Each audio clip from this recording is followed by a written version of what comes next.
All right, we're here with Steve Resnick, who is the National Technology Director for the U.S. Microsoft Technology Centers.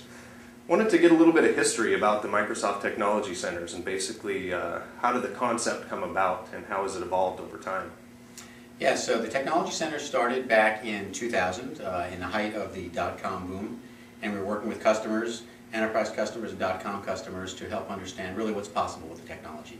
So at that point the capabilities and the possibilities were exploding, and customers were looking to understand what can they do now and what's the roadmap moving forward. So we took that and really created this whole structure around that premise of working directly with customers to really map their needs to what's possible. Okay. And how many locations do you have worldwide?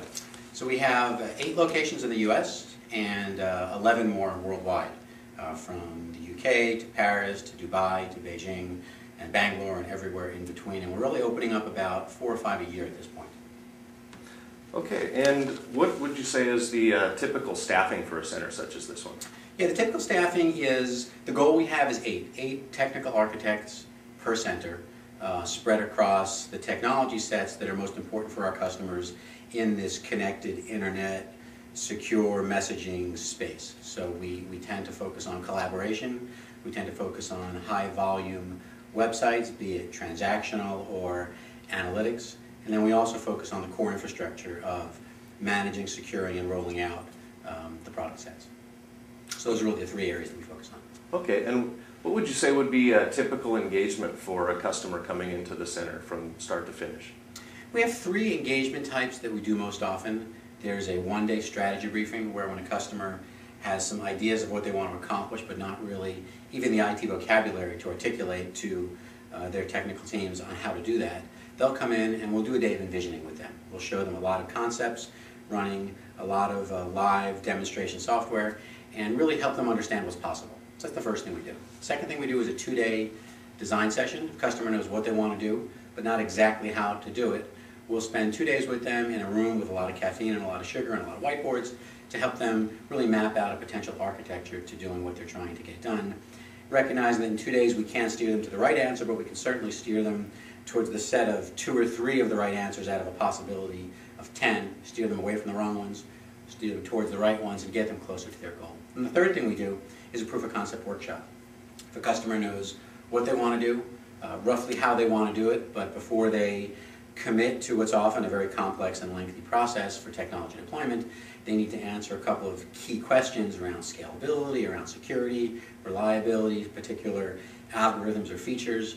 We can spend really a couple weeks in a lab using an awful lot of technology, an awful lot of expertise, and the capabilities that the customer brings in to really prove out that type of solution. Okay, great. And what would you say would be your typical customer, if there is such a thing? Yeah, of course they're all over the map. You know, we span all the industries from manufacturing to healthcare to government to education, really across the board. So really we have two segments of customers that we work with as a rule. In general, it's the enterprise space where scalability, reliability are sort of the entrees into more specific functions. And we also work with independent software vendors, ISVs, who are looking to either move their technology onto our platform or work very, very closely with Microsoft to prove out some of the harder features of their applications on the platform. So it's really the ISV community and the enterprise customers. Okay. And have you ever worked with any government agencies directly that are looking to develop their own applications? Yeah, across the board. We work with state and local government, we work with the federal government, we work with defense, we work with security, both here in the US and then around the world. So yeah, we do definitely a combination of private and public sector work. Okay. And how can these companies or agencies leverage what they learn here to enhance their product offerings or shorten their development cycle? Yeah, so we'll spend time with the customer to help them understand what's possible, and then once they leave here, we typically leave them with some assets and some documents that will point them in the right direction, and then we have a whole partner network of people that can then help them get systems to deployment. Okay, excellent. Well, Steve, I certainly appreciate you taking some time with me today, and we're very impressed with the facility and all the staff that you have here, and we think you're doing a great job. Thank you very much. And come back again. All right, thank you.